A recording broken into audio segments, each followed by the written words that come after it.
ጌታችን መድኃኒታችን ኢየሱስ ክርስቶስ 18 ሰዓት መከራን ተቀብሎ መላውን ዓለም አድኗል። በ18ቱ ሰዓታት ውስጥ የተቀበላቸውን 13ቱን ሕማማተ መስቀል ዛሬ እንደ እግዚአብሔር ቸርነት እናያለን። በድጋሚ የምስጢር ባለቤትን እግዚአብሔር ምስጢሩን ጥበቡን እንዲገልጥልን ቅዱስ ፈቃድ ይሁንልን።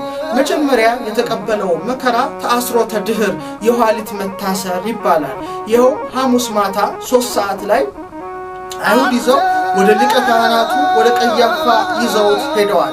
ያን ጊዜ ሊቀ ካህናቱ ቀያፋ አንተ እግዚአብሔር ልጅ እንደሆንክ ትነግረኝ ዘንድ በሕያው እግዚአብሔር አምልሃለሁ ብሎ በተናገረው ጊዜ አንተ አልህ አለው።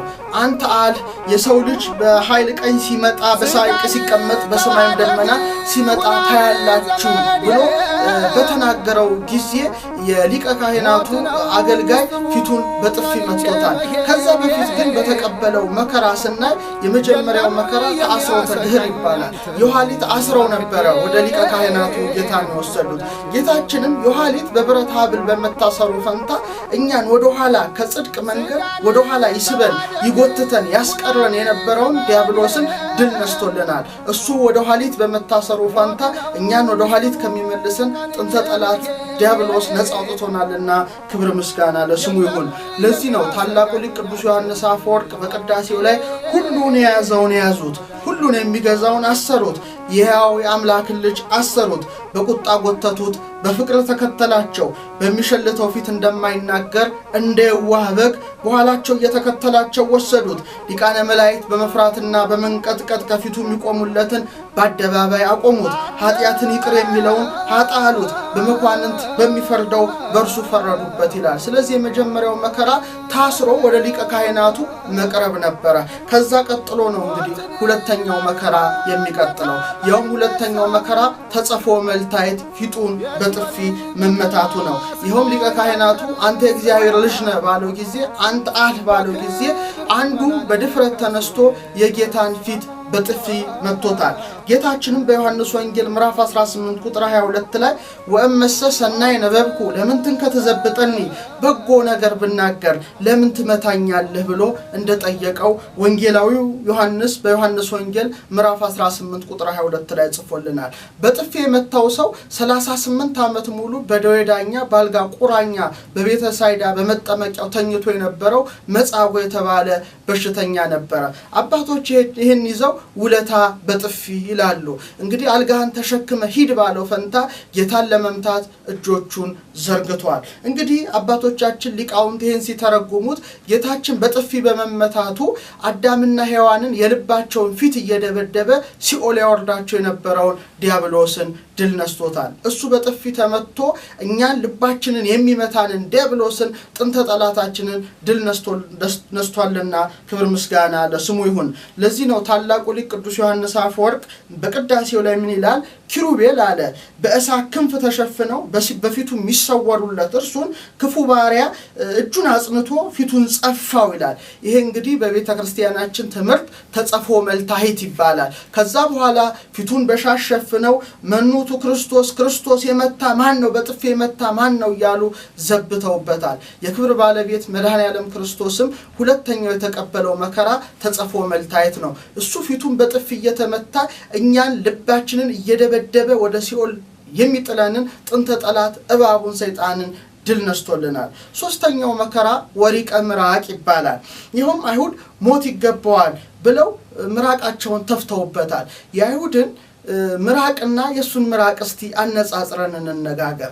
በዮሐንስ ወንጌል ምዕራፍ 9 ላይ አንድ ግንባር ብቻ ያለው ሰው ቁጭ ብሎ ሲለምን ሐዋርያት አይተው ይህ ሰው ግንባር ኖሮት አይን ግን የሌለው በምንድን ነው? ኃጢአት ሰርቶ ነው እሱ ነው ወይስ ቤተሰቦቹ በደለው ሲሉ እሱም ቤተሰቡም አልበደለም የእግዚአብሔር ክብር በሱ ይገለጽ ዘንድ ነው ካለ በኋላ ምራቁን መሬት ላይ እንትፍ ብሎ ጭቃ ሰራ።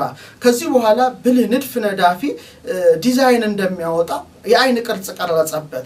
ከዚህ በኋላ በሰሊሆም ተጠምቀና ባለው ጊዜ አበቦች ከእንቡጣቸው እንደሚፈነዱ አይኑ እያየ ተመለሰ ይላል። በሳይንሱ ትምህርት ትራኮማ የሚባል በሽታ በአፈር የሚነሳ ህመም ነው፣ በጭቃ የሚነሳ ህመም ነው።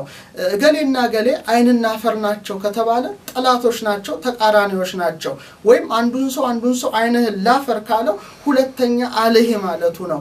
እንግዲህ ጭቃ አይንን ያጠፋል እንጂ አይንን አያበራም። እሱ ግን አይንን በሚያጠፋ በጭቃ አይንና ብርቷልና ቅዱስ ያሬድ ምን ይላል በጾመ ድጓው ላይ እምኩሉ ዘያብ ይነግር ዘገብረ ከሁሉ የሚበልጠውን ያደረገውን ልንገራችሁ ጽቡር ያውል ህያው አይነ ጭቃ አይንን ያጠፋል እንጂ አይንን አያበራም። እሱ ግን አይንን በሚያጠፋ በጭቃ አይንን ፈጠረ በምራቁ ጭቃን ሰርቶ ይላል። እንግዲህ እሱ በምራቁ ጭቃን ሰርቶ አይንን የፈጠረውን አምላክ አይሁድ ግን ክፉ ምራቃቸውን ተፍተውበታል። ምራቃቸውን እንደሚተፉበት አስቀድሞ እግዚአብሔር አምላክ በራሱ በኢሳይያስ አድሮ በምዕራፍ 50 ቁጥር 6 ላይ ምን ይላል?